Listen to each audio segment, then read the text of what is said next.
স্বাগত দীপ্ত সংবাদে আপনাদের সাথে আছে আমি তানিয়া আফরিন। শুরুতেই জানাবো সংবাদ শিরোনাম।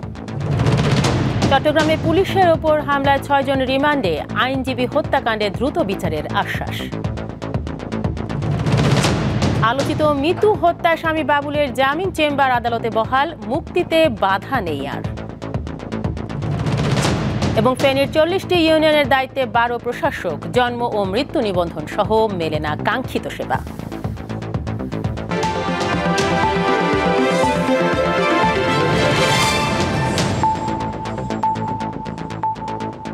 দেখছিলেন শিরোনাম, এবারে পুরো খবর।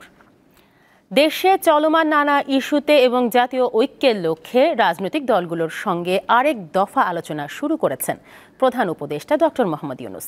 রাজধানীর ফরেন সার্ভিস একাডেমিতে এ বৈঠক চলছে।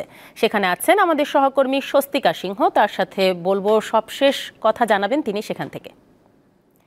প্রথম দল হিসেবে স্বস্তিকা, সেখানে বিএনপি সংলাপে বসেছে। আমরা যতদূর জেনেছি আপনার কাছ থেকে, দলটির পক্ষ থেকে জাতীয় ঐক্যের বিষয়ে কি কি প্রস্তাব রাখা হতে পারে, এরপর কোন কোন দলের সঙ্গে সংলাপ রয়েছে? তানিয়া, অন্তর্বর্তী সরকারের যিনি প্রধান উপদেষ্টা রয়েছেন বা উপদেষ্টা পরিষদের সাথে রাজনৈতিক দলগুলোর কিন্তু বৈঠক এখন চলছে। 4:10 কিন্তু বৈঠকটি শুরু হয়েছে এবং এই বৈঠকে কিন্তু বাংলাদেশের যে রাজনৈতিক দলগুলো রয়েছে, বিএনপি, জামাতে ইসলামী, গণ অধিকার পরিষদ, গণতন্ত্র মঞ্চ, বিপ্লবী ওয়ার্কার্স পার্টি, এনপিপি সহ কিন্তু যতগুলো রাজনৈতিক দল রয়েছে সব রাজনৈতিক দলগুলোই কিন্তু অংশগ্রহণ করেছে। জাতীয় পার্টি কিন্তু এই যে পরিষদের যে আমন্ত্রণ, এই আমন্ত্রণে কিন্তু জাতীয় পার্টির কোনো আমন্ত্রণ ছিল না এই বৈঠকের জন্য। আবার অপরদিকে কিন্তু এলডিপির যারা রয়েছে তাদের কিন্তু আমন্ত্রণ ছিল না, কিন্তু তারা এখানে এসে ফিরে গিয়েছেন। এবং আপনি আসলে যেমনটি বলছিলেন যে প্রথম দল হিসাবে বিএনপি বৈঠকে শুরু করেছে বা তাদের যে দাবি দেওয়াগুলো রয়েছে বা তাদের যে পরামর্শগুলো রয়েছে, আসলে সকল রাজনৈতিক দলগুলোর সাথে কিন্তু প্রধান উপদেষ্টা একই সাথে বৈঠক করবেন এবং এই একই সাথে বৈঠকের কারণে কিন্তু জাতীয় ঐক্যের যে ভিত্তি, সেই জাতীয় ঐক্যের ভিত্তির কারণেই কিন্তু বিএনপি, জামাতে ইসলামী বা যতগুলো বড় রাজনৈতিক দল রয়েছে সকল রাজনৈতিক দলের সাথে কিন্তু একই সাথে বৈঠক করবেন এবং সেই বৈঠকটি কিন্তু চলছে। আসলে সকল রাজনৈতিক দলগুলোর পক্ষ থেকে কি পরামর্শ দেওয়া হবে বা কি প্রস্তাবনা দেওয়া হবে, এই প্রস্তাবনার বিষয়টি কিন্তু বৈঠকটি শেষ হলে রাজনৈতিক দলগুলোর সাথে কথা বলার পরে, রাজনৈতিক দলগুলো বের হওয়ার পরে কিন্তু আমরা আসলে জানতে পারবো। তবে বাংলাদেশের বর্তমান ভারত বাংলাদেশের যে সম্পর্কের যে টানাপোড়েন চলছে, আবার অপরদিকে দেশের বর্তমান যে উদ্ভূত পরিস্থিতি, এই পরিস্থিতি সহ ও রাজনৈতিক বিভিন্ন সমসাময়িক ইস্যু নিয়ে কিন্তু রাজনৈতিক দলগুলোর সাথে প্রধান উপদেষ্টা কথা বলবেন। এই কথা বলার উদ্দেশ্যেই কিন্তু আজকের যে বৈঠকটি সকল রাজনৈতিক দলের সাথে ডাকা হয়েছে। আবার অপরদিকে এই যে বৈঠকটি, এই বৈঠকটি কিন্তু উনি শেষ করবেন গতকালে শেষ হবে। 3 দিনের একটি বৈঠক চলছে। এই বৈঠকের মধ্য দিয়ে কিন্তু যে প্রক্রিয়া রয়েছে, প্রক্রিয়াটি শেষ হবে। আমি যদি আপনাকে একটু দেখাইতে চাই বৈঠকের যে প্রক্রিয়া, সেই প্রক্রিয়া কিন্তু চলছে এবং বৈঠকটি কিন্তু ইতিমধ্যে প্রায় শেষের দিকে।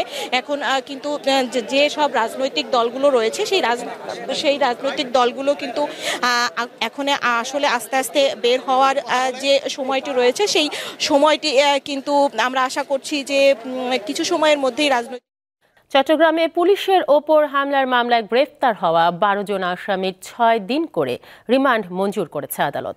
সকালে পুলিশের আবেদনের প্রেক্ষিতে চট্টগ্রামের অতিরিক্ত চিফ মেট্রোপলিটন ম্যাজিস্ট্রেট এই আদেশ দেন। আসামিরা হলেন জয়নাথ, রুমিত দাস, নয়ন দাস, গগন দাস, সুমিত দাস, আমান দাস, বিশাল দাস, সোনু মেথর, সুমন দাস, রাজেশ দাস, দুর্লভ দাস ও অজয় সূত্রধর চৌধুরী।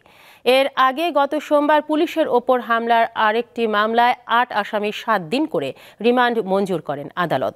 সম্মিলিত সনাতনী জাগরণ জোটের মুখপাত্র চিন্ময় কৃষ্ণ দাস ব্রহ্মচারীর জামিন নামঞ্জুর হওয়াকে কেন্দ্র করে গত 26 নভেম্বর আদালত প্রাঙ্গণে সংঘর্ষের ঘটনা ঘটে। এ সময় আইনজীবী সাইফুল ইসলামকে পিটিয়ে হত্যা করা হয়।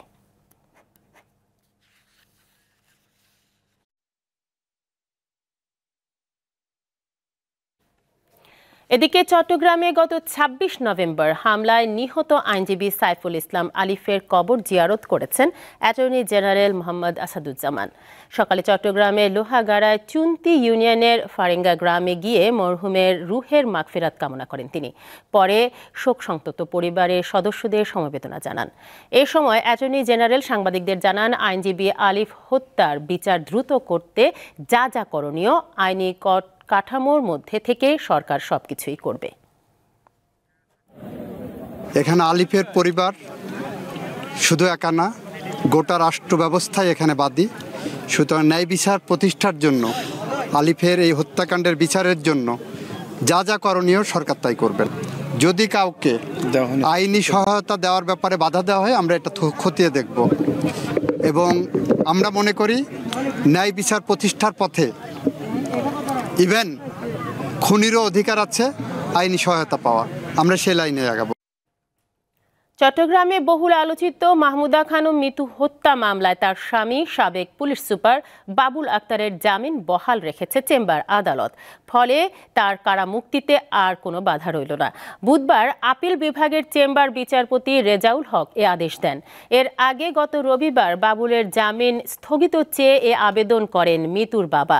গত ২৭ নভেম্বর মাহমুদা খানম মিতু হত্যা মামলায় স্বামী বাবুল আক্তারকে জামিন দেন হাইকোর্ট।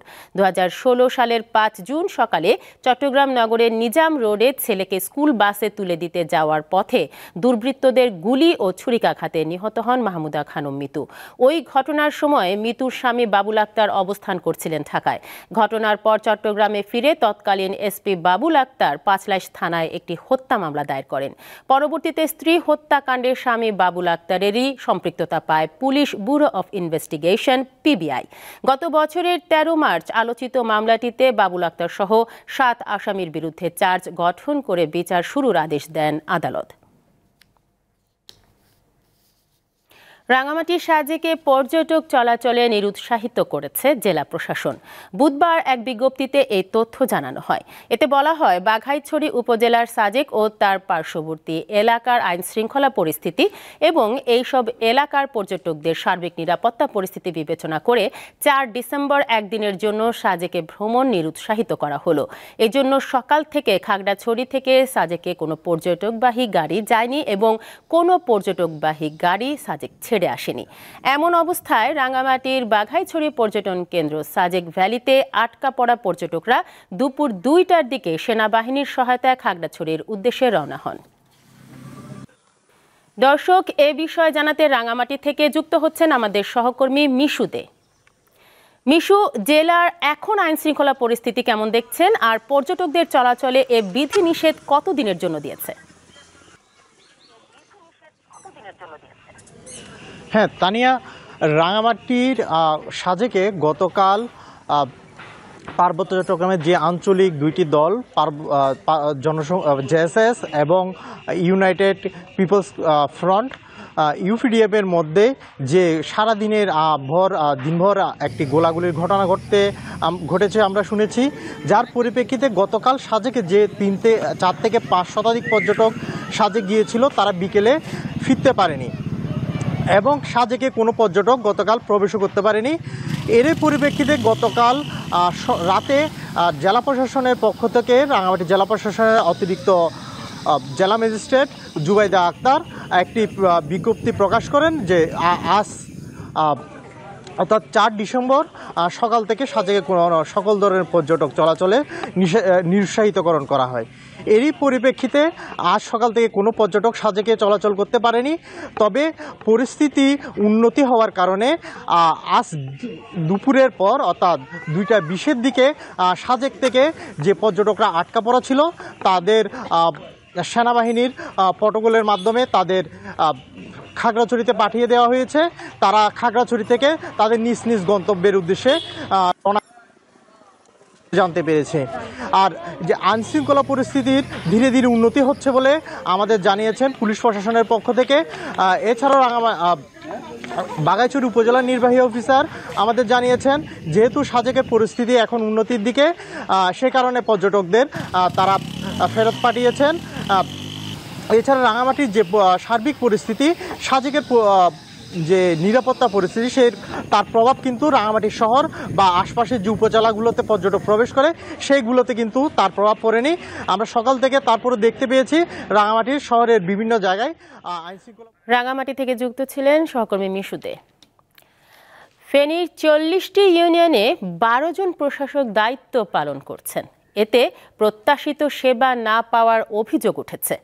নাগরিক সনদ, জন্ম নিবন্ধন ও মৃত্যু সনদ সহ ইউনিয়ন পরিষদের বিভিন্ন সেবা পেতে দীর্ঘ সময় অপেক্ষা করতে হচ্ছে নাগরিকদের। গত 5 আগস্ট শেখ হাসিনার পদত্যাগের পর গা ঢাকা দেয় ইউনিয়ন পরিষদ চেয়ারম্যান ও মেম্বাররা।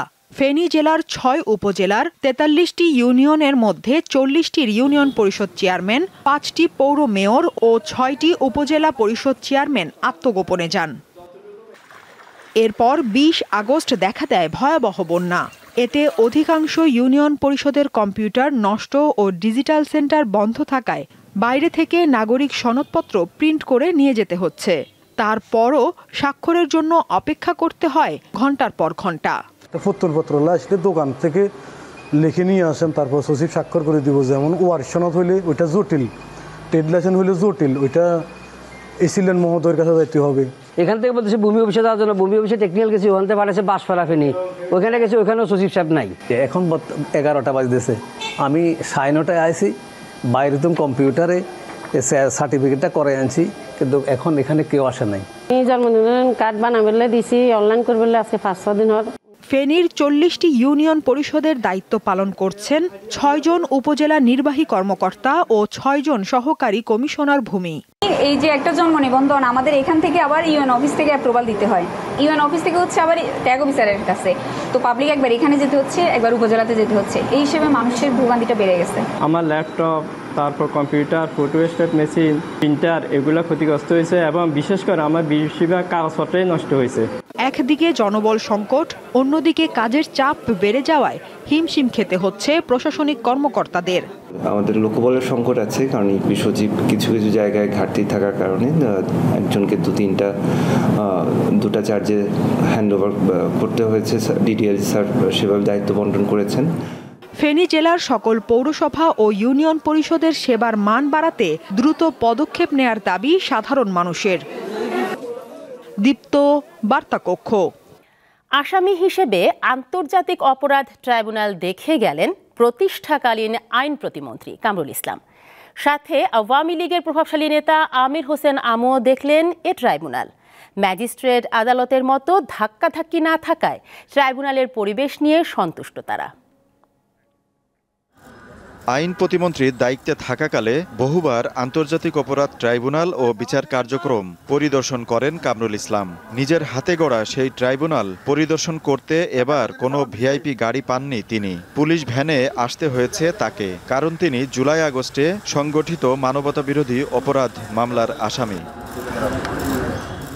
14 দলীয় মহাজোটের সমন্বয়ক প্রভাবশালী আওয়ামী লীগ নেতা আমির হোসেন আমুও একই মামলার আসামি। তার বিরুদ্ধে রয়েছে পরিকল্পনা করে সারা দেশে ছাত্র জনতাকে হত্যা করার অভিযোগ।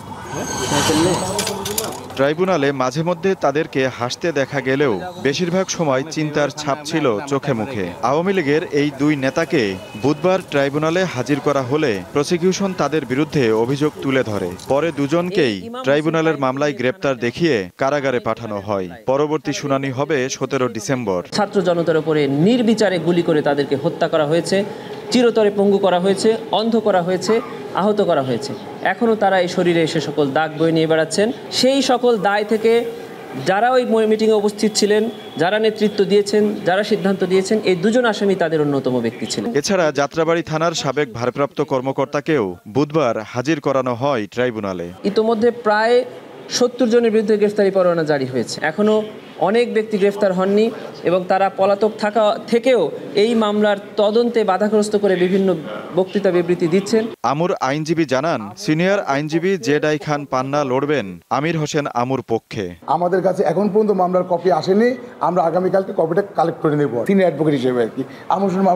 আমির হোসেন আমু সাহেবের মামলাতে অবশ্যই আসবেন। ট্রাইব্যুনালের পরিবেশে সন্তুষ্টি প্রকাশ করেছেন আমু। ম্যাজিস্ট্রেট আদালতের মতো এখানে ধস্তাধস্তি না থাকায় তিনি খুশি। আজিজুল ইসলাম, দীপ্ত সংবাদ, ঢাকা। ঢাকার অদূরে সাভারে 2021 সালে মাহমুদুর রহমান নামে দাফন করা মরদেহটি বিএনপি নেতা হারিস চৌধুরীর। তার সঙ্গে মেয়ে সামিরা তানজিন চৌধুরীর ডিএনএ মিলেছে। এমন প্রতিবেদন উপস্থাপনের পর হারিস চৌধুরীর শেষ ইচ্ছা অনুযায়ী নিজের বাড়িতে দাফন করার অনুমতি দিয়েছে হাইকোর্ট। বিচারপতি ফাহমিদা কাদের ও বিচারপতি মুবিনা আসাফের বেঞ্চ বুধবার এ সংক্রান্ত আবেদন মঞ্জুর করেন। হারিস চৌধুরী বিএনপি চেয়ারপারসন ও সাবেক প্রধানমন্ত্রী বেগম খালেদা জিয়ার রাজনৈতিক সচিব ছিলেন। এর আগে হারিস চৌধুরীর মেয়ে সামিরা তানজিন চৌধুরীর করা এক রিটের প্রাথমিক শুনানি নিয়ে গত 5 সেপ্টেম্বর হাইকোর্ট রুল সহ আদেশ দেন। মাহমুদুর রহমান নামে সাভারের একটি মাদ্রাসার কবরে সমাহিত হারিস চৌধুরীর মরদেহ তুলে ডিএনএ পরীক্ষা করতে নির্দেশ দেন হাইকোর্ট। ভারতের আগরতলায় বাংলাদেশের সহকারী হাইকমিশনে হামলার প্রতিবাদে দেশের বিভিন্ন স্থানে বিক্ষোভ মিছিল ও সমাবেশ করেছে ছাত্র জনতা। সকালে ফেনীর পরশুরামে বিলোনিয়া স্থলবন্দরের সামনে জড়ো হয়ে সমাবেশ করে ফেনী জেলা ছাত্র জনতা। বিজিবি ও পুলিশের কঠোর নিরাপত্তার মধ্য দিয়ে বিভিন্ন স্লোগান দিয়ে তারা এ কর্মসূচি পালন করে। এছাড়াও মাগুরা শহরের সদর উপজেলা পরিষদের সামনে থেকে ভারতীয় আগ্রাসন রুখে দাও ব্যানারে বিক্ষোভ মিছিল বের করে পৌর কৃষক দল। মিছিলটি শহর প্রদক্ষিণ করে চৌরঙ্গীর মোড়ে সমাবেশ করে। এরপর মাগুরা সরকারি হোসেন শহীদ সোহরাওয়ার্দী কলেজ ছাত্রদলের নেতাকর্মীরা বিক্ষোভ মিছিল ও প্রতিবাদ সমাবেশ করে।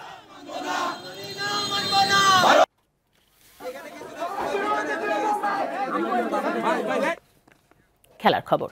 ওয়ানডের পর এবার টি-20 সিরিজ জিততে চায় বাংলাদেশ নারী ক্রিকেট দল। আয়ারল্যান্ডের বিপক্ষে 3 ম্যাচ সিরিজের প্রথম টি-20-র আগে সংবাদ সম্মেলনে স্বাগতিক অধিনায়ক জানান পরিস্থিতি বুঝে ম্যাচ খেলবেন তারা। কাল সিলেট আন্তর্জাতিক স্টেডিয়ামে 2 দলের ম্যাচ শুরু হবে দুপুর 2টায়। আমরা অন্য একটা পিক আওয়ারে আছি এবং এই মোমেন্টামটা যদি আমরা ফলো করতে পারি তো টিমের জন্য অনেক বড় একটা অ্যাচিভমেন্ট হবে।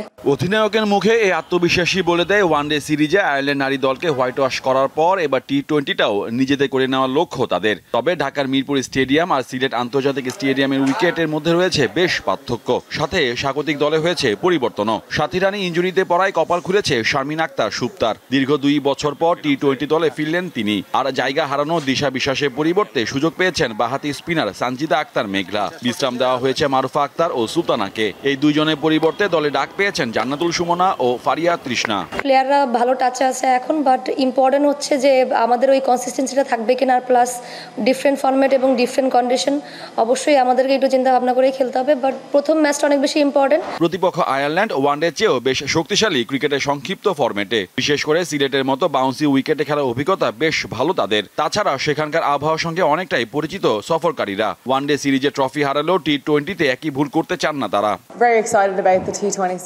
ওয়ানডেতে যা হয়েছে তা অতীত, এখন আমাদের নজর টি-20-র দিকে। উইকেট দেখে ভালো লাগছে, আশা করি চ্যালেঞ্জিং ম্যাচ হবে। ক্রিকেটের সংক্ষিপ্ত ফরম্যাটে 2 দলের 8 বারের দেখায় 5 বার জিতেছে বাংলাদেশ, আর আইরিশদের জয় 2টি। মোহাম্মদ হাসিব, দীপ্ত স্পোর্টস। শেষ করব দীপ্ত সংবাদ, তবে যাবার আগে সংবাদ শিরোনামগুলো জানাবো আরও একবার।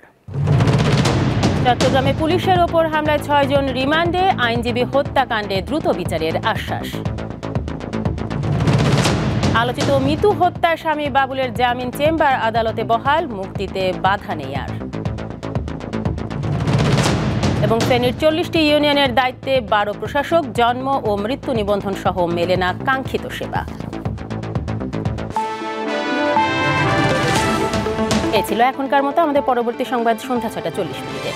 দর্শক, আরও তথ্য ও বিনোদনের খবর পেতে যুক্ত থাকুন দীপ্ত ডিজিটাল প্ল্যাটফর্মগুলোতে। ধন্যবাদ সবাইকে।